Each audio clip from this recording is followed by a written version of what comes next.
So what we have here is the ATEM Mini Pro. This is the middle line of the Blackmagic Design ATEM Mini products. The low end is the ATEM Mini, the middle is the ATEM Mini Pro, and the high end is the ATEM Mini ISO. Main difference between the Pro and the ISO is that the ISO has individual SD card slots to record all the inputs on all four sources. So we're knocking back from that because this customer didn't need that functionality. But going across from the top down, we have our microphone control. So mic 1 and mic 2, and it's either on or off. And then there's a little volume button there for each of those inputs. Knocking down, so we have our 4 sources here. So this little strip is information for source 1, mostly audio. So AFV, audio follow video. So if that's on, when I go to that source and I transition, it turns red. Now it is getting audio from that source. Reset. Well, it won't reset when it's there. Transition out. I guess the volume, it resets the volume. On means that no matter what source we're going to, it is still getting its input or getting sound information from channel 1. Off obviously turns it off. And that's the same for all 4 sources. This customer is using external input from the soundboard, so he'll have 2 channels coming in, and I do believe those are stereo channels. Moving over, this is your picture-in-picture. So on to activate it, and you can see it's the same picture-in-picture, but you can see it on the screen there. Continuing down, now we're looking at our transitions.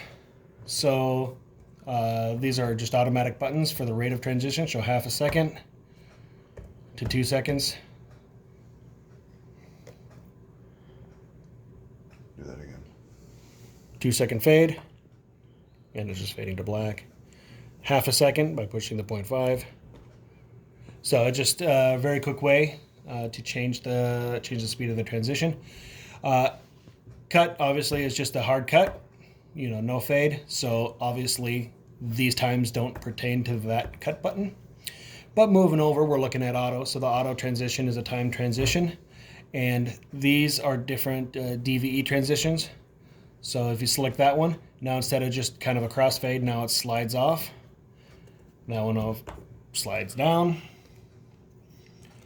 This one kind of slides it off the side of the screen.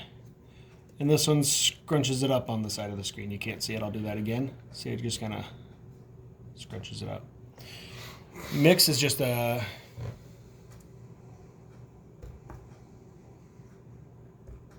Sorry, let me do a thing here. Then we got a little bit more information to transition to.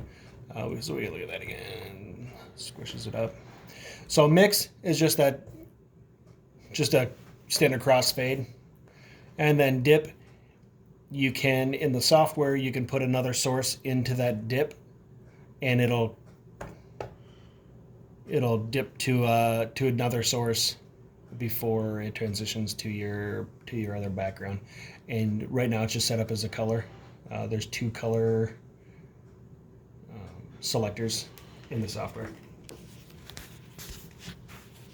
Continuing on across, I forgot, still, there's a media player, so you can record a still image, or you can put in a still image with the software. And then blackout is just a blackout, black screen.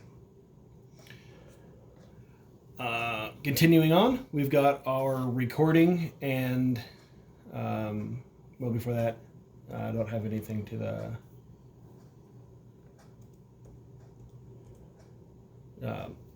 this is the on and off button for the upstream key. There's nothing being keyed, so you don't see that, but that can be configured in the software to do a luma key, chroma key, DVE, or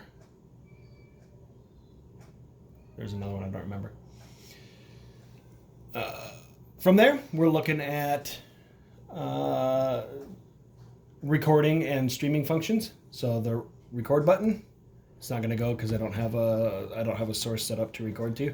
But you need to record what your program output is. Record, walk away. It's recording.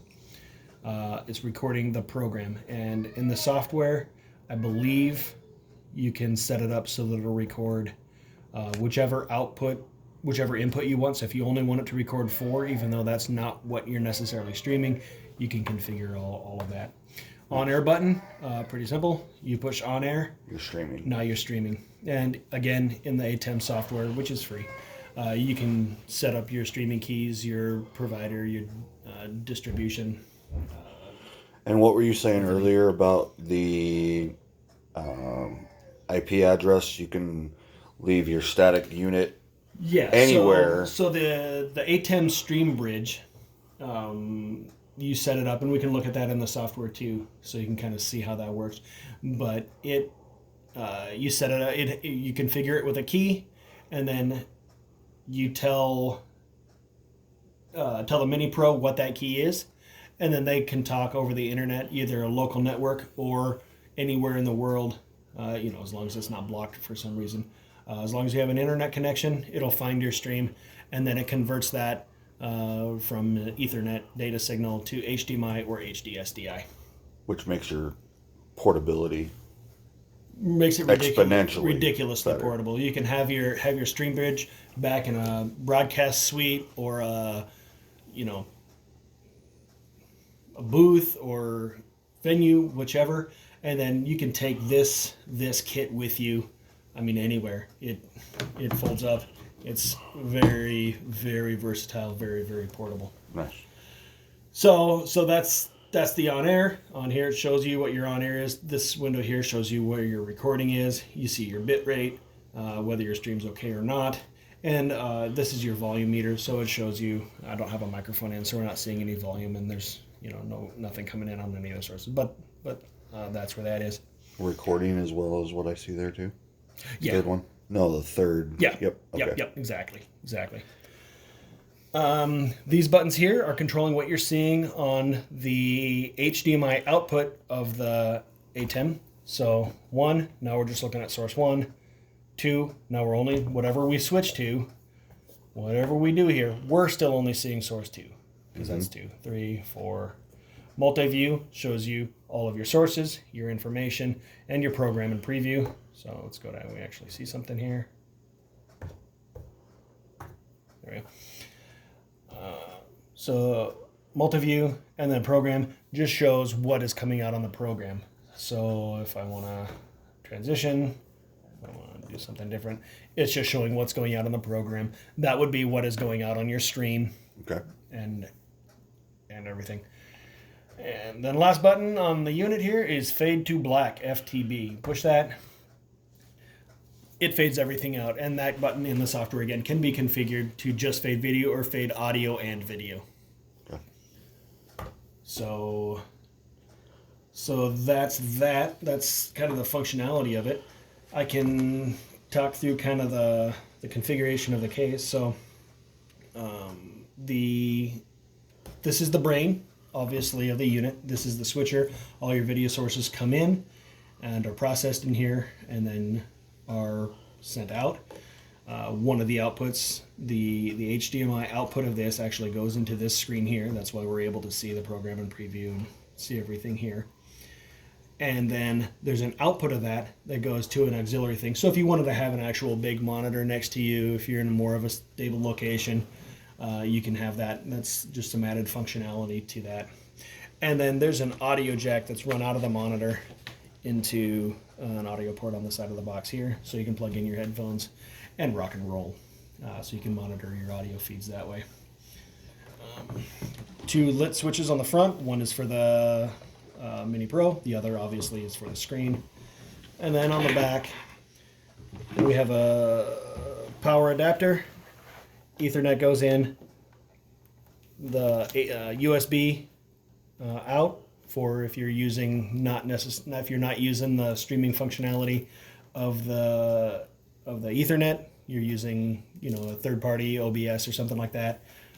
sets it up as a webcam. Your output goes there. Also for configuring the ATEM Mini Pro in the software. This is the HDMI out. It's a nice little ribbon cable because of the low profile. Fits in there just perfectly. And then your 4 HDMI sources, and then on this end is your 2 microphone inputs. Nice. All folds up into a really nice box. I don't want to unplug everything, but it'll stand up just fine. There's a hole here for the fan grill, which the fan grills are getting mounted later this afternoon. If I can find it over here. I think my son wanted to play with him. So there's that. We can take a look at the ATEM software control real quick so you can kind of see a lot of the functionality is the same.